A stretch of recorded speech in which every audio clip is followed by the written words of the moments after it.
ஆண்களே அப்படிங்கிற அணிகளை பேசுவதற்காக ஐயா கவிஞாயிறு திரு யோ சா ராஜேந்திரன் அவர்கள், ஐயா ராஜேந்திரன் ஐயா அவர்கள் வந்து நம்ம ராமர் கோயிலுக்கு வந்தாவே நமக்கு ஒரு புகழ் பேரு கிடைக்கும். என்றைக்குமே நம்ம இறைவன்கிட்ட பக்தி செலுத்தி இறைவன்கிட்ட வந்தால் நமக்கு ஒரு புகழ் பேர் கிடைக்கும். அந்த வகையில் நம்ம கோவிலிருந்து சார்பாக ஐயா அவர்களுக்கு கவி ஞாயிறு அப்படிங்கிற ஒரு பட்டத்தை இங்கே கொடுத்துருக்காங்க.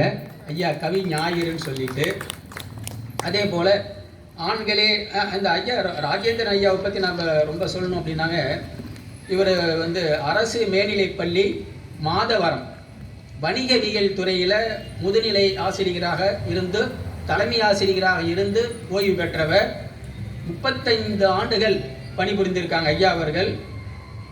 ஆயிரக்கணக்கான பட்டிமன்றங்கள் போயிருக்காங்க ஐயா. ஒரு பட்டிமன்றம் 8 பட்டிமன்றம் அல்ல, ஆயிரக்கணக்கான பட்டிமன்றங்கள். புன்னகை பட்டிமன்ற பாசறை அப்படிங்கிற ஒரு அமைப்பில் செயலாளராக இருக்காங்க. தெய்வ தமிழ் சங்கம் அப்படிங்கிற அமைப்பில் இணை செயலாளராக இருக்காங்க. தற்போது அண்ணா நகரில் ஐயா இருக்காங்க. நம்ம தொலைபேசியில் கேட்ட உடனே ஒத்துக்கிட்டேன், கண்டிப்பாக நான் வரேன், எனக்கு ரொம்ப சந்தோஷம்னு உடனே ஒப்புதல் கொடுத்தாரு ஐயா அவர்கள். அடுத்தது இந்த வாய்ப்பினை நல்கியதற்கு நன்றி பாராட்டி வணங்கி, இந்த பட்டிமன்றம் வானமண்டலத்திலே நடைபெறுகிறது என்று அன்போடு சொல்லிக் கொள்ள விரும்புகின்றேன்.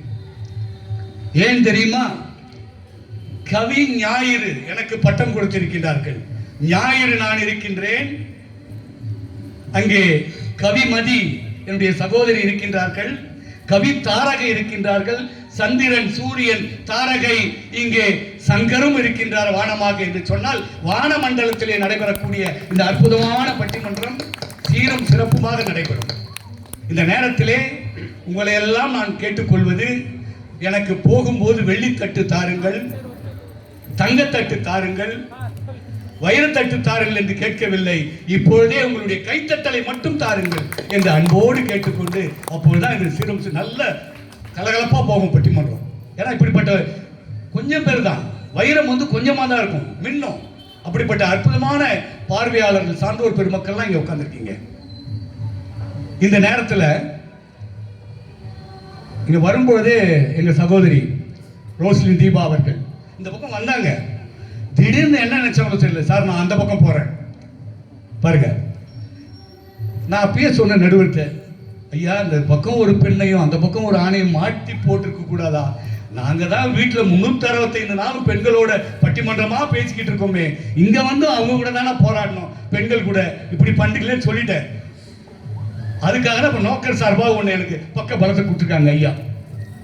ஏன்னா ஒரு முறை என்னுடைய சகோதரி என்னுடைய வீட்டுக்கு வந்துக்கிட்டு இருக்காங்க, நானும் என்னுடைய மனைவி மட்டும் இருக்கிறோம். இப்போ மாச கடைசி, தூரத்தில் ஜன்னல் வழியா பார்த்தா இவங்க வந்துக்கிட்டு இருக்காங்க, நம்ம வீட்டுக்கு தான் வராங்கன்னு தெரிஞ்சு போச்சு.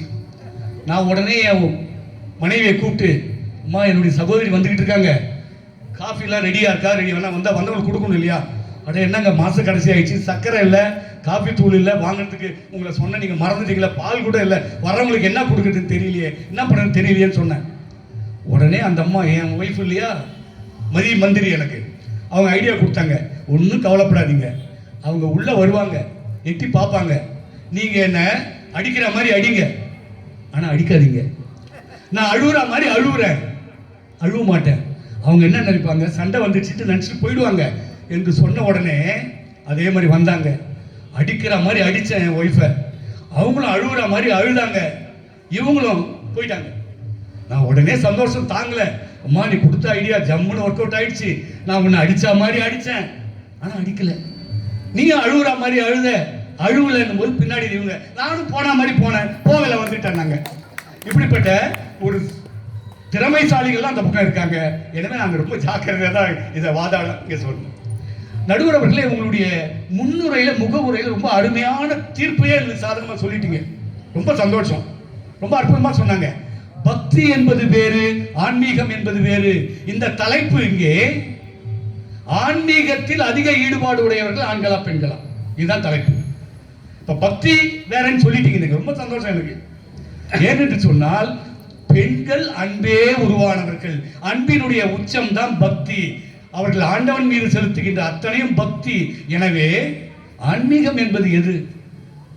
ஆன்மீகம் என்பது இந்த பக்தி மார்க்கம் தடை தோங்குவதற்காக, மக்கள் பக்தி செலுத்துவதற்காக எதையெல்லாம் தேவையோ அதையெல்லாம் உருவாக்குவதுதான் ஆன்மீகம்.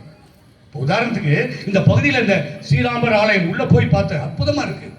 வெளியில இருந்து பார்த்தா தெரியல, உள்ள போய் பார்த்தா அவ்வளவு விசாலமான ஆலயம். இந்த ஆலய திருப்பணி கட்டியது நடுவர் அவர்களே, ஆண்கள் தான். ஆலயத்தை கட்டியது ஆண்கள், நிர்வாகம் செய்வது ஆண்கள். இன்னைக்கு கூட நீங்க அவங்க வந்த உடனே சொல்லலாம், இல்ல ஒண்ணு என்ன தெரியுங்களா, அந்த முதல்ல வந்து பேசுற வாய்ப்பு இருக்கு பாருங்க, ஓப்பனிங் பேட்ஸ்மேன் மாதிரி கொஞ்சம் கஷ்டம்.